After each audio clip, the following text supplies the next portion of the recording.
अगर अभी पूछने बैठ जाऊं कि उस 14 साल के लड़के ने सरकार से क्या सवाल किए हैं, तो यकीन मानो आधे से ज्यादा रीलबाज, आधे से ज्यादा यूट्यूबर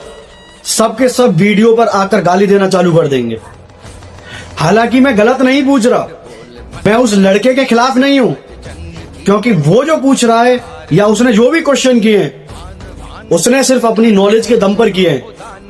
लेकिन मैं उन रीलबाजों से पूछना चाहता हूं जो उसके दम पर सिर्फ फेम कमाना चाह रहे हैं कि अगर तुम्हें इतना ही ज्ञान है तो बताओ कमेंट बॉक्स में आकर के सरकार से उसने ऐसे कौन से सवाल किए हैं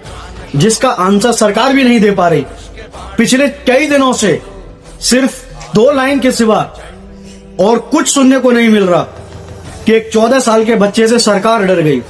एक 14 साल के बच्चे से सरकार डर गई। अरे भाई सरकार डर गई, उसने एफआईआर कर दी, लेकिन ये तो बताओ कि आखिर उसने सरकार से क्या पूछा है, सरकार से क्या सवाल किए हैं। ये तो सिर्फ या तो वो लड़का जानता है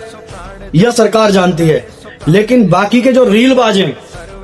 जो सिर्फ लोगों को भड़का रहे हैं, लोगों में लड़ाई कराना चालू कर रहे हैं, मैं उनसे यही पूछना चाह रहा हूं कि यदि आप इतने ही क्रांतिकारी बन रहे हो उस लड़के के दम पर, तो बताओ कमेंट बॉक्स में आके ऐसे कौन से सवाल हैं। हो सकता है कोई ना कोई उन सवालों के जवाब दे दे, क्योंकि सरकार तो जवाब देने में बिल्कुल फेल हो गई,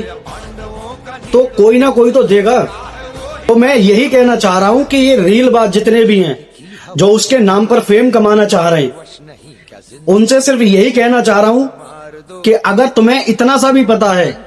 तो बताओ कमेंट बॉक्स में आके कि ऐसे कौन से सवाल किए हैं, जरा हम भी तो देखें, जरा लोगों को भी तो पता चले कि ऐसे कौन से सवाल पूछ लिए जो विपक्ष में बैठे इतने बड़े तुर्रम खां, इतने बड़े सूरमा,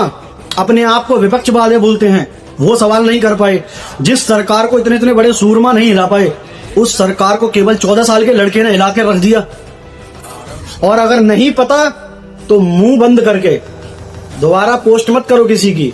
अपना कंटेंट बनाओ, अपने कंटेंट ढूंढो। बात कड़वी है लेकिन सत्य है। राम राम।